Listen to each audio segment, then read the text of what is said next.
Alhamdulillahi Rabbil Alamin wal aqibatu lil muttaqin wala udwana illa 'alal zalimin. Wassalatu wassalamu ala Rasulillah wa ala alihi wa ashabihi ajmain. Qalu subhanaka la ilma lana illa ma 'allamtana innaka antal alimul hakim. Qala rabbi syrah li sadri wa yassir li amri wahlul 'uqdatam min lisani yafqahu qawli. Allahumma rabbana iftah bainana wa baina qaumina bil haqqi wa anta khairul fatihin. Allahumma arina haqqa haqqan warzuqna ittiba'ah wa arina al batila batilan warzuqna ijtinabah. Allahumma salli ala Sayyidina Muhammadin al-Fatihi lima ughliqa wal khatimi lima sabaqa nasiril haqqi bil haqqi wal hadi ila siratikal mustaqim wa ala alihi haqqa qadrihi wa miqdarihi al-azim. Amma ba'd. Nawaitul i'tikafa fi hadzal masjidi lillahi ta'ala. Jadi kasihi Tuan Imam, seterusnya Tuan Nazir, ahli kuasa, para jemaah muslimi dan muslimat yang dimulia diberkati oleh Allah Subhanahu wa taala sekalian. Pertama dan utama pada pagi ini kita merafakkan kehadrat Allah. Izin dan inayahnya kita masih diberi nikmat para jemaah sekalian sama-sama dapat mendirikan solat secara berjamaah.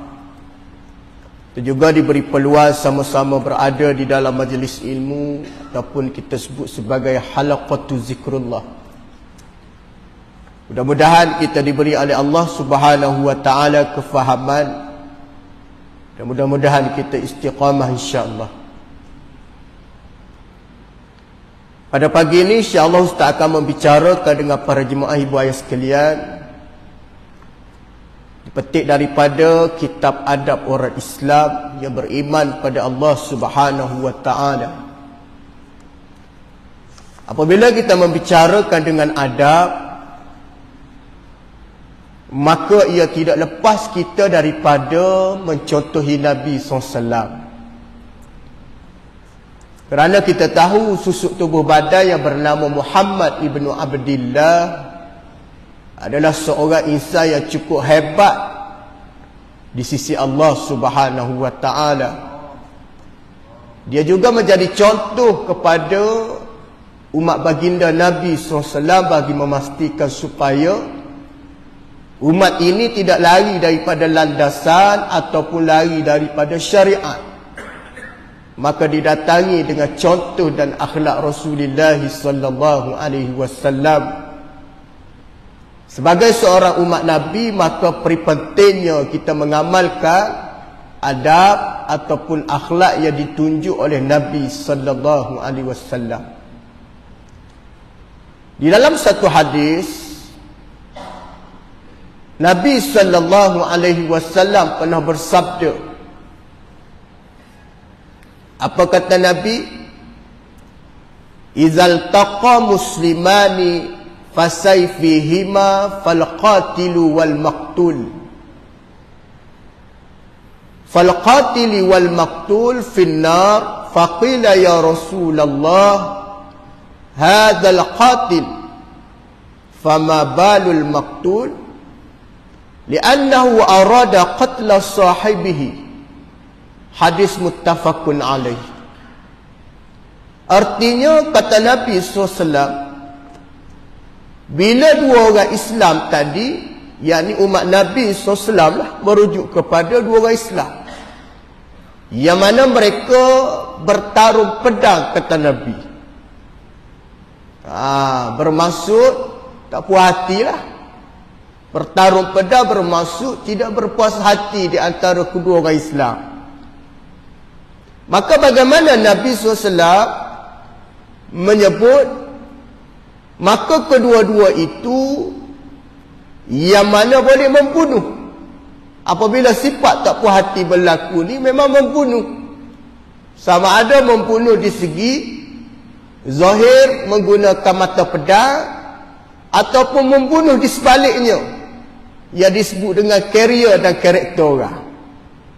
Hari ini mungkin tidak berlaku membunuh dengan mata pedang, tetapi membunuh carrier dan karakter orang. Berlaku dah hari ini rahimakumullah. Tengok, apabila kedua-duanya membunuh, dan ada di kalangan mereka dua kelompok. Pertama dikatakan qatil, yang kedua maktul.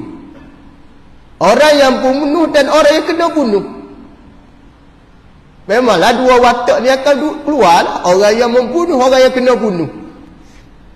Nah, apabila ada fal qatil wal maktul, maka kata Nabi SAW, kedua-dua ini akan masuk ke dalam neraka wal iyazubillah. Itu bahaya tuan-tuan. Sikap tak puas hati orang Islam tadi membawa kepada bertarungnya menggunakan mata pedang ataupun sebaliknya. Kedua-duanya tidak ke mana. Kedua-duanya tak ada harapan nak masuk syurga, melainkan kata Nabi ke dalam neraka. Faqila ya Rasulillah, lalu ditanya kepada Nabi, ya Rasulillah, apa dia? Hazal qatilu fama balul maktul. Neraka untuk pembunuh tu jelas. Orang bunuh tu jelas lah, nampak neraka. Memang dia bunuh orang.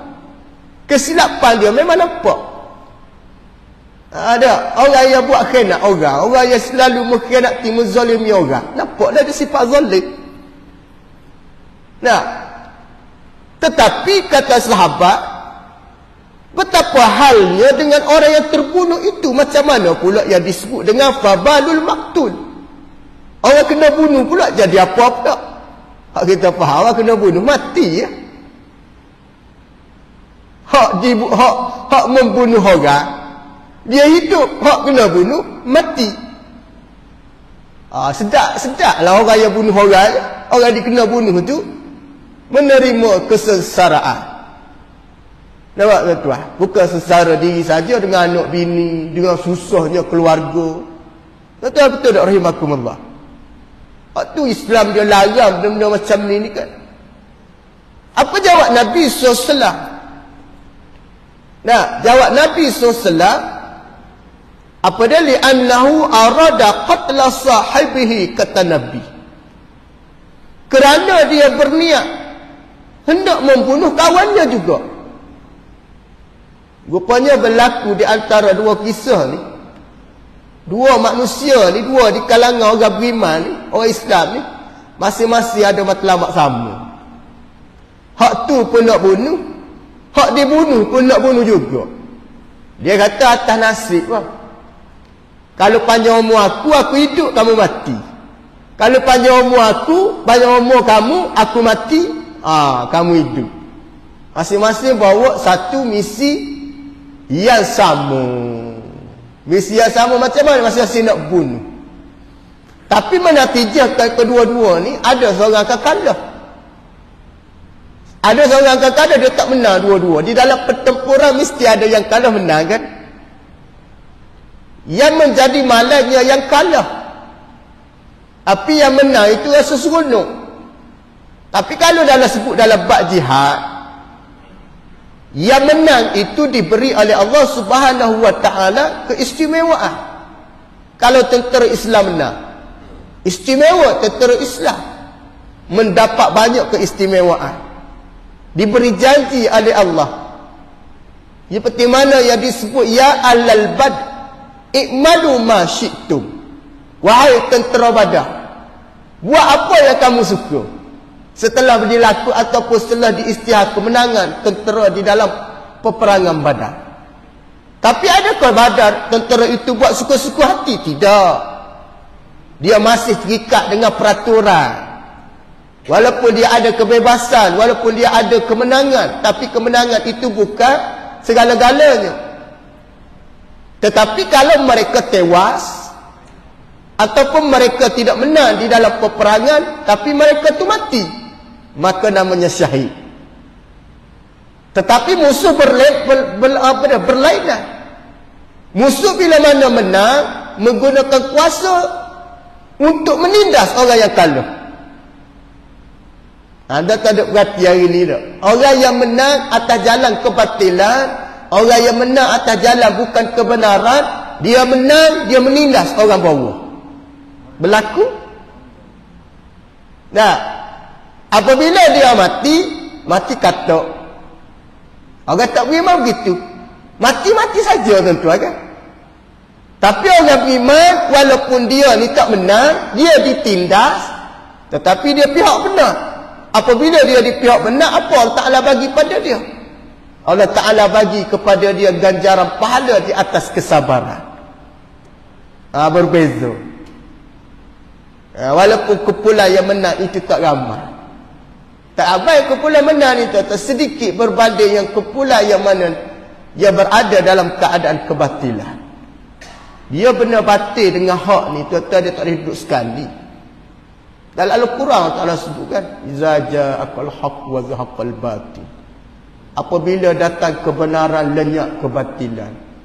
Mudah je formula dia. Ada dosa, pahala tak ada. Ada pahala, tak ada dosa. Macam kita pagi ni, pahala saja ni. Walaupun duduk, relax, duduk menyandar dinding apa dia dekat tiang-tiang masjid, pahala. Pahala duduk dalam masjid. Pahala berdengar. Pahala niat iktikaf. Pahala berzikir banyak, pahala betul tak? Maka dosa dah kurang dah, tak ada dah. Bila mana melangkah keluar, dia mula masuk balik ya. Melangkah keluar kaki masjid, dia mula masuk. Hak tu keluar menggunakan kaki kiri. Masuk masjid kaki kanan, betul tak? Adab dia. Apa bermaksud di situ memberitahu pada kita, di luar sana ni sebenarnya kalau kita tidak awas, tidak mengawasi betul-betul rahimakumullah hadirin hadirat, dah orang panggil berisiko mudah nak terkena perkara-perkara itu kita sebut dosa. Baik. Lihatlah niat yang buruk dan kehendak hati yang jahat telah menyamakan untuk membunuh yang lain masuk ke dalam neraka Allah Subhanahu wa taala, yang mana walaupun yang kena bunuh tersebut pasal niat nawaitu. Hak itulah kita duduk sebut di dalam Al-Quran. Kalau tuan-tuan baca Quran akan jumpa. Ada. Di antaranya Allah Ta'ala sebut dalam surah Al-Bayyinah. Al-Bayyinah ayat 5 Allah Ta'ala sebut, wa ma umiru illa liya'budullaha mukhlisina lahuddin. Kita akan jumpa ayat tu dalam surah Al-Bayyinah. Kalau imam baca dalam solat, kita akan tahu. Wa ma umiru illa liya'budullah. Ada Ta'ala sebut. Dan mereka tidak diperintah mereka untuk menyembah Allah. Menyembah Allah pula tuan-tuan, mukhlisina lahuddin, dengan mengikhlaskan ibadah pada Allah. Hak tu perintah Allah Subhanahu wa taala. Bahkan ayat ikhlas ni tuan-tuan, dalam surah Az-Zumar ada sebut. Surah Az-Zumar Allah Ta'ala berfirman, qul inni umirtu an a'budallah mukhlishan lahuddin. Ada nak cerita buat ikhlas lagi tuan-tuan. Dia kata adab kita kan. Dia kata apa dia? Katakanlah wahai Muhammad, sesungguhnya aku perintah supaya menyembah Allah tadi dengan mengikhlaskan ibadah. Ada yang berkaitan. Baik, kita tengok. Kedua-duanya mendapat dosa yang sama, qatil dengan maktul. Orang yang bunuh dan pembunuh dan orang yang mati, kedua-duanya hasil yang sama. Mungkinlah tindakan undang-undang dunia tu dia adalah sabit kesalahan, mati kawan ni dibunuh kan. Sebab soalnya hati orang tu tak tahu. Tapi di hari akhirat pun dibicara juga di mahkamah Allah. Mahkamah dunia dia kenalah undang-undang. Kenapa kamu bunuh dia? Kerana tak puas hati. Kenalah kawan dia dibunuh. Hak mati tu tuan-tuan, tak ada apa dah. Tak, dia mati dah. Tapi di hari akhirat dibuka balik kedua-duanya. Kenapa berlaku pembunuhan? Kamu pula si maktun. Aku pun tak puas hati juga dengan dia. Qatil tu tahulah tak puas hati. maka kedua-duanya akan dihadapkan di mahkamah Allah Subhanahu wa taala. Manakala kita faham kedua-dua ni tak akan terlepas. Ni mati macam ni tuan-tuan, mati su'ul khatimah, seburuk-buruk kematian di sisi Allah, kerana membawa matlamat untuk nak mematikan juga kawan dia, tapi nasib tidak menyebelahi. Nasib tidak menyebelahi. Tak, di segi zahir nampak dia dibunuh. Nah, tapi hakikatnya dia Allah saja yang tahu. Tapi nak ceritanya Nabi bagi tahu bahayanya orang yang tidak menjaga hubungan dan adab sesama muslim. Kita ni tuan-tuan hidup dalam berjemaah, ada beberapa perkara. Pertama, kita kena ikut perangai orang-orang as-salafus soleh. As-salafus soleh sifat dia tidak mengambil hati di antara percakapan kawan yang lain terhadap dia. Jangan ambil hati sangat. Kalau ambil hati, nescaya kamu akan merasakan kamu ni hidup tak selesa. Orang kata pada kita ambil hati berpanjangan sampai satu masa seronok ibadah tu kurang. Ambil contoh, ada orang sensitif tu tuan. Dia mari sembahyang, dia mari masjid, ada orang tegur dia. Tegur benda, kalau kita bagi kita tegur secara berhikmah adalah tuan-tuan. Tapi kecil hati je dia tuan-tuan. Menyebabkan kecil hati dia, tadi dia tidak melangkah kembali ke masjid dengan sebab dia tak puas hati. Siapa yang rugi sebenarnya tuan-tuan? Kita. Tapi sifat manusia tu as-salafus soleh dulu hidup aman tuan-tuan. Kenapa keamanan tu wujud? Kerana mereka ni tidak mengambil peduli sangat cakap-cakap orang luar ni yang membawa kepada mengganggu ibadah dia. Sama juga setengah orang apabila belajar mengaji, apabila orang kata kuat mengaji, nak jadi ulama, dia dah mula rasa lain. Kenapa tak datang kelas pengajian? Tahulah, tak selesa dah. Sebab orang cakap. Jadi tugas kita ni tuan-tuan rahimakumullah, adab sebagai Islam. Memang mulut orang kita tak boleh nak tutup, tapi ada kaedah dia. Pertama, berlandaskan, berteraskan kepada syariat. Buat benda baik ni tuan-tuan mendepani dengan ujian yang hebat. Itu pokok dia. Buat benda baik, memang tuan-tuan akan menempuh rintangan yang cukup hebat. Kata maki hamud, tak puas hati, dan sikap-sikap sebaliknya akan berlaku. Tapi as-salafus soleh tidak masuk telinga kanan, kuat telinga kiri, bermaksud mereka tidak mengambil peduli sangat cakap-cakap. Yang kedua, kenapa as-salafus soleh itu hebat? Al-ikhlas, ikhlas.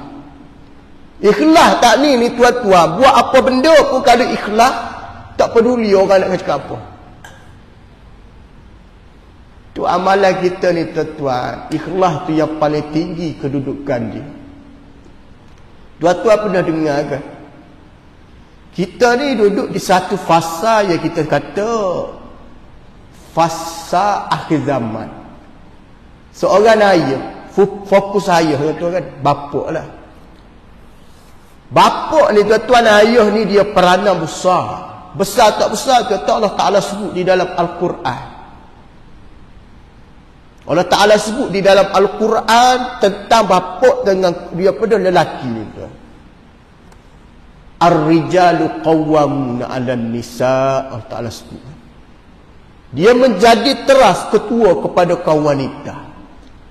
Jadi bapak-bapak di akhir zaman ni tuan-tuan, termasuk ustaz sendiri bapak pada anak, dia mendepani dengan beberapa ujian yang hebat. Pertama dalam mendidik. Yang kedua dalam beribadah. Ada orang tuan-tuan mendidik beribadah dengan mencari nafkah. Ujian cukup hebat. Hari ni ada nampak dalam mencari nafkah yang kritikal. Di dalam mendidik dengan ibadah tu orang nampak simple je. Orang tu buat tak cakna tuan-tuan.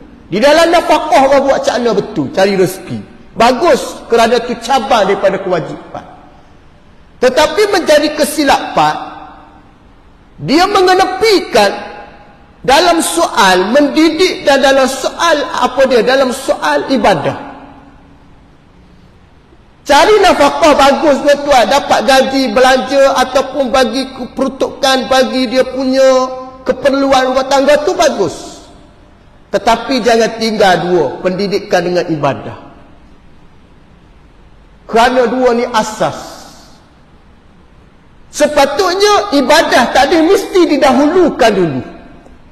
Barulah clear molek pendidikan dan mencari harta ataupun mencari nafkah.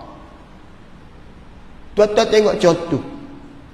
Di dalam Al-Quran Allah Ta'ala rakamkan kisah umat Nabi Allah Daud alaihissalam. Umat Nabi Daud ni tuan-tuan, Allah Ta'ala rakam di dalam Al-Quran. Kenapa Allah Ta'ala rakam? Kerana dia seorang bapa yang cukup hebat.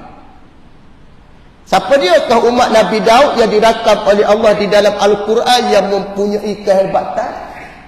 Di dalam suratul Luqman Allah Ta'ala sebut walaqad ataina Luqmanal hikmah.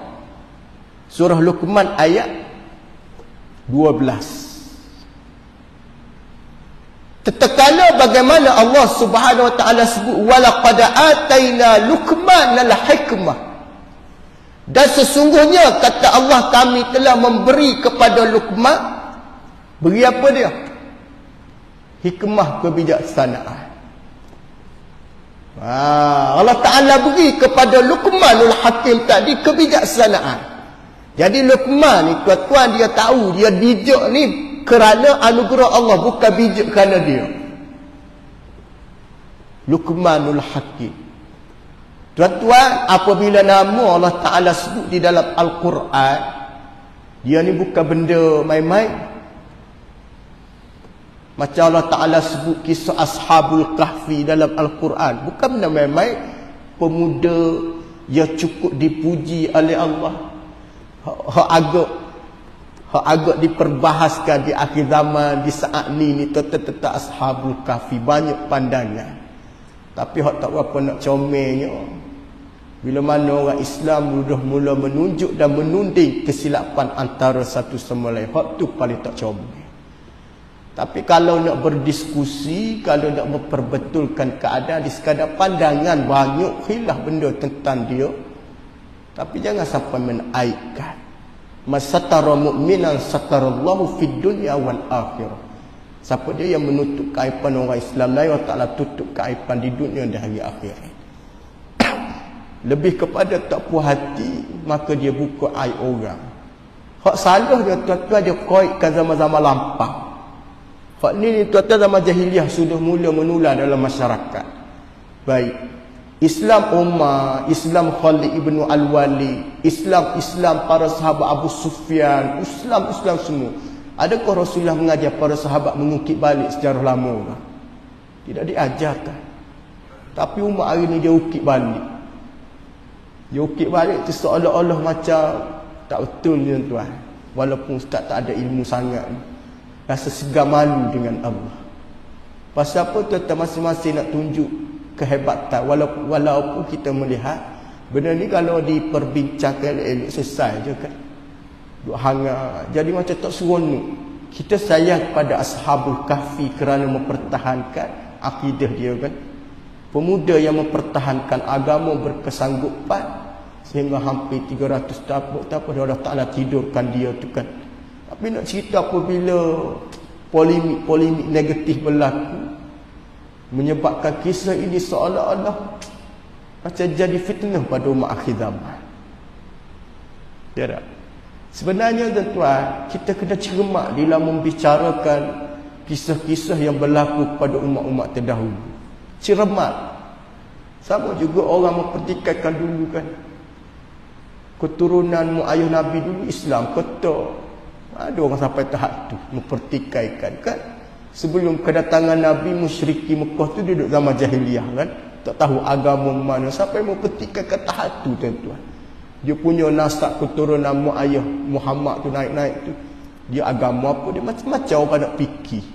Sampai satu masa kita tidak ada adab dengan orang-orang dulu. Kita cinta kepada Ashabul Kahfi tu baguslah, tapi jangan sampai kita berkelahi umat Nabi SAW. Lahir sama sendiri tuan. dalam grup taman komuniti tu, masya-Allah tabarakallah. Tapi kita nak memperjelaskan dalam grup WhatsApp tuan-tuan tidak sesuai. Sebab cara pemahaman berbeza. Kalau dia mengaji setakat tu lah dia faham. Naik golongan cendekiawan, cerdik pandai, high education lain faham. Kalau jenis orang yang marah pada kita, dia baca WhatsApp kita tu lagi marah. Dia punya intonasi, cara membahas itu berbeza kan. Tu kata kena cermaklah tuan-tuan ya. Menulis dalam Facebook tu pun pertama ambil kira tentang dosa pahala. Sedih ustaz tengok tuan-tuan, kadang-kadang kita sebelum tidur kita tengok Allah, apalah nak jadi pada umat akhir zaman ni. Gaduh je kerja dia kan. Kita bimbang, takut-takut perpecahan, pergaduhan membawa pada putus silaturahmi. Memang nampak tuan-tuan. Memang ustaz perasan benda-benda ni banyak berlaku. Akibat daripada khilaf tu berlaku, tidak bertegur sapa. Ni bahaya ni tuan-tuan. Antara orang panggil virus yang lebih bahaya daripada corona atau kita kata hari ni COVID. Bahaya ni tuan-tuan. Virus memecah belah kaum umat akhir zaman. Allah. Tuan-tuan yang terlibat dalam tuan-tuan, kita kena berhati-hati dalam berbicara tentang Ashabul Kahfi. Tak menjadi masalah pun kalau kita nak ambil al-khuruj al-ikhtilafi mustahab. Keluar daripada perbahasan tu, tak payah bahas. Sebab secara umumnya dulu aman kan. Kita Ashabul Kahfi dulu aman tuan-tuan kan. Tapi hari ni sudah mula berkecamuk kita kata dah. Sedangkan kita sayang kepada Ashabul Kahfi ni, ditunjuk contoh tauladan yang begitu hebat. Anak-anak muda dah mula semangat beribadah. Tapi apabila ada satu benda hak diperbesarkan, menyebabkan dah mula celaru. Kecelaruan ini membawa kepada kebimbangan. Wal-iyazubillah. Hati-hati tuan-tuan. Beradablah kita tuan-tuan, beradablah kita dengan umat-umat terdahulu yang soleh. Kerana mereka ni cukup-cukup hebat diuji oleh Allah. Luqmanul Hakim ini rahimakumullah, Allah Ta'ala sebut dalam surah Luqman ayat 12, aku memberikan kepada dia, sesungguhnya kami telah memberi kepada Luqman hikmah kebijaksanaan. Al-Imam At-Tabari menyebut kebijaksanaan Luqman ni pertama dalam pemahaman agama. Faham agama Luqman tu cukup baik. Hak tu Nabi sebut dalam satu hadis, "May yuridillahu bihi khaira yufaqihu fid din." Siapa dia yang Allah Ta'ala nak beri kebaikan pada dia, pertama dia kena faham dulu agama. Ya, dalam hadis Nabi itu tuan-tuan. Siapa dia Allah Ta'ala nak jadi dia seorang yang baik, soleh dan seorang yang bijak, Allah Ta'ala fahamkan agama. Ini kata Al-Imam At-Tabari, Luqmanul Hakim ada keistimewaan faqih dia dalam agama, kemudian dia bergerak dengan kebenaran. Yang ketiga kata Al-Imam At-Tabari, perkataan keluar daripada mulut pada Luqmanul Hakim, fikir sebelum ungkapkan perkataan. Oh, tu kita sebut dulu, cakap tu fikir dulu. Di bahasa kepada hari ni, cakap tak serba fikir. Lawan dia lah. Cakap tak serba fikir ni tuan-tuan, pening orang. Tu cakap kena fikir dulu. Apabila ada sifat-sifat kereta ni tuan-tuan, maka namanya dia jual. Disebut dalam Al-Quran tuan-tuan. Bapa yang bijak, yang hikmah, yang cerdik, hidup dia ni cakap benda molek, nasihat pada anak. Dia bukan guna bahasa-bahasa kesat. Ni adab dia tuan. Dia ada duka cita dalam mendidik anak. Nah, Syekh Al-Baghari dia sebut Allah menganugerahi Luqman ni satu anugerah luar biasa. Salah satu dia kata apa dia? Setiap apa yang perolehi, pertama dia syukur. Ni adab dia. Al-Maghari sebut Luqmanul Hakim terima apa benda daripada Allah, alhamdulillah dulu. Ada umat Nabi, jemaah kita ada macam ni. Alhamdulillah, kita tengok orang macam ni. Orang ni kalau mulut dia tak lekal puji Allah ni tuan. Orang tak lekas puji Allah, mulut dia tak lekas selawat, puji Allah, selawat, tak lekas dia menyebut subhanallah. Tuan-tuan orang ni insya-Allah tak fakir dunia. Tak akan miskin dunia. Maksudnya tak miskin dunia tu tidak berminta-minta dengan orang. Tuan-tuan pergi jumpa mana-mana orang. Kalau dia ni kuat syukur alhamdulillah. Kemudian kuat selawat pada Nabi, tasbihnya banyak tuan-tuan. Dia orang ni tak akan minta dengan orang. Dia naik segar malu nak minta. Tapi orang datang bagi pada dia. Tak percaya cuba amal. Orang selawat pada Nabi kita tahulah. Hebat selawat ni dia punya luar biasa selawat pada Nabi ni tanpa ada bilangan yang apa dia. Tak ada limit dia selawat. Selawat Allah Ta'ala bagi luar biasa. Malulah hakim syukurnya luar biasa. Kemudian yang kedua, Al-Maghri kata, selain daripada syukur dengan rahmat, dia banyak puji Allah. Maknanya lafaz pujian alhamdulillah. Alhamdulillah, alhamdulillah. Ustaz teringat kan, kita orang Kelantan ni apabila tok guru kita panggil tok ayah. Sudah, tok ayah kita panggil. Tok ayah belah kampung ni tuan-tuan, dia ada satu amalan. Macam ustaz duduk dibaca kan. Ada seorang tok ayah yang hebat, ayah Zin baca hebat. Anak murid dia pergi hebat, mengaji Quran dia hebat. Ada amalan dia. Amalan dia ni walaupun tak ada dalam nas hadis yang sahih, tapi dia beramal istiqamah tau. Mungkin dia tak boleh nak buat secara kemampuan dia waktu nak buat seperti mana Nabi ajar, tapi dia kadang mampu dia buat. Antaranya dia makan ni tuan-tuan. Ada orang ni tuan-tuan makan ni, dalam adab makan ni tuan-tuan tidak ikut cara Nabi. Nah, apabila tak ikut cara Nabi, makanan tadi sebenarnya di antara rezeki. Kalau makanan tu sendiri kita tak pandai nak urus, jangan cerita benda lain.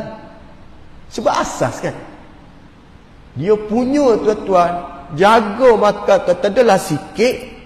Dalam memang dia buat sekadar mampu je tuan-tuan. Nak makan benda lain tak mampu. Tapi bila mana lebihan, tapi siapa orang kata tok guru ni tak ayah ni macam orang lapar. Macam orang lapar cara dia makan. Padahal dia tak lapar. Dia makan licin tuan-tuan pinggang tuan-tuan. Licin pinggang. Apabila licin ni bagi orang tengok, macam lapar lah dia kan. Sama juga tuan-tuan orang yang menyelakti jari lepas makan tu kan. Isak jari supaya licin kan. Ada orang tuan-tuan ustaz pernah dengar. Pengotu dia kata, ya Allah. Pasal apa jadi gini? Pasal dia orang jahil, tak ada ilmu. Tapi apabila tak ada ilmu, tak bertanya tuan-tuan. Mungkin dia tak boleh tengok orang makan tu kan jilat, jari-jari semuanya. Hak tu tuan-tuan, ajaran Nabi tu. Tapi dia kata kotor tuan-tuan. Habis tu kita nak ajar orang macam mana macam ni tuan-tuan. Nak ajar dia memang susah. Tapi tu ayah ni dia ajar tuan-tuan berkat. Antaranya berkat dia Allah Ta'ala bagi dia, ilmu dia diajar pada orang guna dan ingat sampai hari ni. Kita punya ilmu ni tuan-tuan tak tahu lagi orang amal pedok. Apatah lagi orang nak ingat. Yang kedua, amalan waktu orang susah nak buat dia buat. Ni amalan tak ayah yang hebat. Tahajud jarang orang buat. Jarang orang buat tahajud. Ramai orang buat tapi tak istiqamah. Hak tu Nabi sebut dalam satu hadis, ahabbul a'mal ila Allah azza wa jalla adwamuha wa in qalla. Amalan paling dicintai oleh Allah adwamuha, istiqamah, konsisten, wa in qalla, walaupun dengan sedikit. Tuan-tuan buat tahajud 2 rakaat sudah memadai.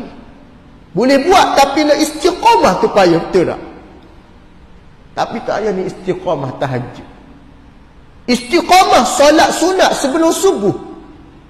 Raka'ataini qabla subhi khairun minad dunya wa ma fiha. Sebelum sembahyang subuh 2 rakaat dia tidak pernah miss. Dan ini amalan istiqamah. 2. Yang ketiga istiqamah solat duha. Solat duha ni tuan-tuan kan Nabi sebut dalam satu hadis riwayat daripada kitab Al-Azkar Al-Imam An-Nawawi rahimahullah. Kata Nabi, sesungguhnya tasbihahun sedekah. Tasbih kamu tu sedekah. Tahlil wa tahlilahu sedekah. La ilaha illallah tu sedekah. Apa benda hak kamu buat tu sedekah. Tetapi kalau kamu tak mampu nak buat tahlil, tak mampu kamu nak zikir, tak mampu kamu nak sebut alhamdulillah, maka kata Nabi, dirikan solat duha 2 rakaat. Tertinggal satu hari zikir teringat nak buat pasal sibuk, jangan tinggal solat duha 2 rakaat, kerana dia menyamai pahala dan ganjaran kamu zikir. Dalam kitab Al-Azkar Imam Nawawi disebut. Nak ceritanya tuan-tuan, amalan duha ni, hak tu siapa-siapa dia nak murah rezeki, nak keluar daripada zon kepapaan dunia, buatlah solat duha. Hak tu kalau ustaz masuk pejabat, ustaz pesan kepada orang pejabat solat duha. Jangan mengumuk tentang gaji kita, jangan. Orang tua dulu tak pernah mengumuk tentang gaji. Hak hari ni anak nak tolong mak ayah satu je. Nak beli ubat kecil manis je, buat ubat darah, ubat kecil manis dengan buat buah pinggang. Sakit jantung beli ubat mahal kan RM100. Mengumuk kan tuan. Mahal ustaz, ubat orang tua jangan mengumuk bang. Jangan mengumuk tuan haji, jangan. Orang tua kita dulu tak pernah mengumuk cari rezeki kan. Bukan ustaz tak tahanlah mahal sangat. Jangan mengumuk, jangan kepada manusia, mengadu pada Allah. Mengumuk tuan-tuan tak ada apa. Sekadar beli ubat 300-400. Yang kedua, jangan menyalahkan mereka sekiranya kegagalan hidup dunia. Ada orang tuan-tuan, kenapa saya jadi macam ni ustaz? Taklah uji. Keluarga saya memang keluarga miskin. Tak boleh tuan-tuan. Kemiskinan kita jangan sabit dengan orang tua kita, sebab orang tua kita miskin kan. Ya kan? Waktu adab kita dengan orang tua ni kena ada adab kita dengan Allah, adab kita dengan Nabi, adab kita dengan orang tua. Miskin kita bukan kerana orang tua kita. Ada orang tua dulu miskin, anak senang lena ada. Kan? Anak penoreh getah, anak ST, anak pekerja sawah benda, anak dia berjaya, profesor, doktor, engineer. Kita sendiri tu tak nak ubah. Innallaha la yughayyiru ma biqaumin hatta yughayyiru ma anfusihim. Allah Taala sebut, tak nak ubah bermaksud kita sendiri tak nak kepada benda baik. Nak ubah dia senang, tu orang beriman. Nak ubah dia, jaga agama. Ihfazillah yahfazka. Kamu jaga Allah, Allah Ta'ala akan jaga kamu. Jaga Allah ni jaga hubungan dengan dia. Jangan lari dengan ketentuan Allah. Itu bermaksud jaga hubungan dengan Allah. Kata Dr. Ain Abdullah Al-Qarni, kamu jaga Allah dalam kitab karangan Balia, bermaksud Allah Ta'ala merancangkan hidup kamu dan memberi laluan hidup kamu jalan yang betul. Seperti mana ungkapan kita 17 kali satu hari, ihdinas siratal mustaqim. Tunjuklah kami jalan yang lurus, jalan yang betul, minan nabiyyin was-siddiqin wasyuhada'i was-solihin. Ini di antara jelas pesanan Nabi SAW. Terakhir, bagaimana Luqmanul Hakim ini yang terkenal dalam Al-Quran, sifat nasihat dia. Nasihat dia cukup power dengan anak dia. Bagaimana para ulama menjadikan Luqmanul Hakim ini sebagai rujukan di dalam mentarbiah anak. Apa dia sebut? La tusyrik billah. Dia mengajar anak dia tentang akidah dulu. Nak ajar anak, ajar akidah dulu. Ajar tauhid pada Allah. Biar dia kenal Allah tu siapa. Jangan dia kenal makhluk dulu tuan-tuan, bahaya.